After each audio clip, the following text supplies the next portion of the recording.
শহরের এক কোণে মফস্বলের এক পুরনো জমিদার বাড়িতে আস্তানা গেড়েছিল এক ভবঘুরে কিন্তু শৌখিন বিড়াল হুলো চাণক্য। চাণক্য সাধারণ মাছচোর বিড়াল নয়, তার তীক্ষ্ণ বুদ্ধি আর সাহসের জন্য সে ছিল ওই এলাকার অঘোষিত গোয়েন্দা। একদিন অমাবস্যার রাতে চাণক্য যখন ছাদের কার্নিশে বসে বিশ্রাম নিচ্ছিল, তখন পাশের ফ্ল্যাটের শৌখিন পার্সিয়ান বিড়াল মিমি কাঁদতে কাঁদতে ছুটে এলো। মিমি ড্রয়ার থেকে তার সাধের দামি হীরের লকেট গায়েব। চাণক্য তদন্তে নেমে মেঝেতে একটু আঠা আর জানালার পর্দায় ছোট নখের আঁচড় দেখতে পেল। সে বুঝতে পারল এটা কোনো সাধারণ চোরের কাজ নয়। বুদ্ধি খাটিয়ে সে আবিষ্কার করল পাশের বাড়ির দুষ্টু ছেলেটি একটি খেলনার রোবট কুকুরকে রিমোট দিয়ে চালিয়ে মিমির ঘরে পাঠিয়েছিল এবং আঠার সাহায্যে লকেটটি চুরি করেছিল। চাণক্য এক লাফে সেই রোবট কুকুরের ওপর ঝাঁপিয়ে পড়ে লকেটটি উদ্ধার করল। মিমি কৃতজ্ঞতায় তাকে সেরা ইলিশ মাছের কাঁটা উপহার দিল। কিন্তু চাণক্য জানত আসল রোমাঞ্চ তখনও বাকি। কয়েকদিন পর খবর এলো চন্দনা দিঘির জলে এক অদ্ভুত যান্ত্রিক কচ্ছপ ঘুরে বেড়াচ্ছে। চাণক্য তার বন্ধু বিশালদেহী দেশি কুকুর বাঘাকে সাথে নিয়ে দিঘির পাড়ে গেল। সেখানে সে একটি শিশির ভিতর লুকানো 390 সংকেত পেল। রহস্যের সন্ধানে তারা পুরনো রাজবাড়ির মন্দিরে পৌঁছল, যেখানে পাহারা দিচ্ছিল চাণক্যের পুরনো শত্রু কানা কালু এবং তার দলবল। বাঘার গর্জনে কালুর দলবল পালালে চাণক্য মন্দিরের ভেতর ঢুকে এক রূপালী সিন্দুক খুঁজে পেল। 390 কোড দিয়ে সিন্দুক খুলতেই বেরিয়ে এলো একটি টাইম বোমা। পুরো শহর অন্ধকার করার এটি এক বিশাল ষড়যন্ত্র। চাণক্য নিজের জীবনের মায়া না করে বোমাটি মুখে কামড়ে ধরে দৌড়ে দিঘির জলে যান্ত্রিক কচ্ছপের ওপর ছুঁড়ে মারল। বিকট বিস্ফোরণে কচ্ছপটি ধ্বংস হল। জল থেকে ভেসে উঠল একটি ভিজিটিং কার্ড, ডক্টর নকটার্নাল। হুলো চাণক্যের অভিযান। চাণক্য বুঝল ডক্টর নকটার্নাল এক ভয়ঙ্কর শত্রু।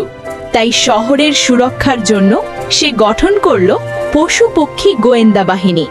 দলে যোগ দিল আকাশ থেকে নজর রাখার জন্য তীক্ষ্ণ দৃষ্টির বাজ পাখি রুদ্র এবং সরু জায়গায় ঢুকে তার কাটার দক্ষতা সম্পন্ন নেংটি ইঁদুর চুটকি। তারা খোঁজ পেল শহরের উপকণ্ঠে এক রাসায়নিক কারখানায় ডক্টর নকটার্নাল লুকিয়ে আছে। নকটার্নাল আসলে কোনো মানুষ নয়, সে ছিল এক বিশালাকার সাদা ল্যাবরেটরি ইঁদুর, যার মাথায় বসানো এক বিশেষ মেমোরি চিপ তাকে মানুষের মতো বুদ্ধি দিয়েছিল। সে এক বিশাল সাউন্ড ওয়েভ মেশিন দিয়ে শহরের সব প্রাণীকে দাসে পরিণত করার চেষ্টা করছিল। কিন্তু ছোট্ট চুটকি নিজের জীবনের ঝুঁকি নিয়ে মেশিনের হাই ভোল্টেজ তার কেটে দিল। চাণক্য লাফিয়ে পড়ে নকটার্নালের মাথার চিপ খুলে নিলে সে আবার সাধারণ ইঁদুরে পরিণত হয়। কারখানায় চাণক্য খুঁজে পায় প্রজেক্ট ওমেগা নামের একটি ফাইল, যার গন্তব্য বঙ্গোপসাগর। সমুদ্রে যাওয়ার আগে শহরের ভেতরের চরদের সাফ করা জরুরি। ডক্টর নকটার্নালের এক চর প্রিন্স সুলতান নামের এক সাদা বিড়াল সম্মোহনী জেসমিন সুগন্ধি ছড়িয়ে শহরের খাবার চুরি করছিল।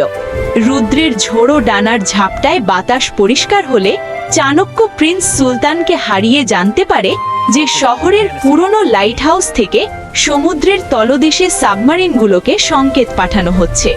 চাণক্য তার দল নিয়ে লাইট হাউসে হানা দিল। বিষাক্ত গ্যাসের ভেতর দিয়ে নিজের শ্বাস আটকে চাণক্য ইমার্জেন্সি লিভার টেনে অ্যান্টেনাটি ধ্বংস করে দিল। সমুদ্রের দিকে যাওয়া সংকেত মাঝপথেই থেমে গেল। এরপর চাণক্য তার দল এবং নতুন সদস্য গোলু নামের অতি বুদ্ধিমান জলজ কচ্ছপের সাহায্যে সমুদ্রের তলদেশে চূড়ান্ত যাত্রায় বের হলো। ডাইভিং বেলে করে তারা পৌঁছল নকটার্নালের এক বিশাল কাচের গম্বুজে, যেখানে পাহারা দিচ্ছিল যান্ত্রিক হাঙর।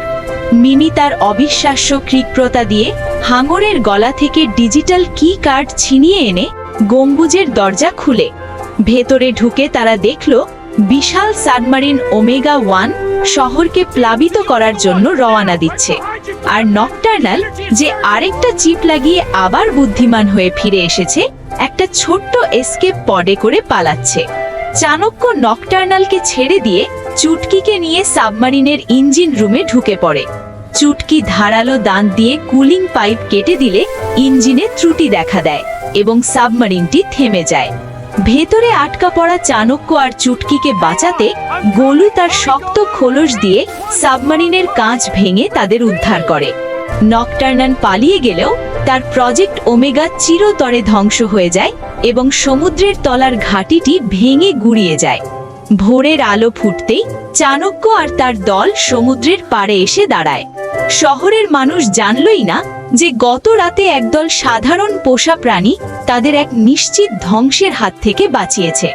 চাণক্য তার দলের দিকে তাকিয়ে গর্বের হাসি হেসে বলল, নকটার্নাল হয়তো পালিয়ে গেছে, কিন্তু সে আজ জেনে গেল বিপদ যেখানেই হোক আমাদের নখ আর দাঁত সেখানে পৌঁছবেই। শহর এখন নিরাপদ।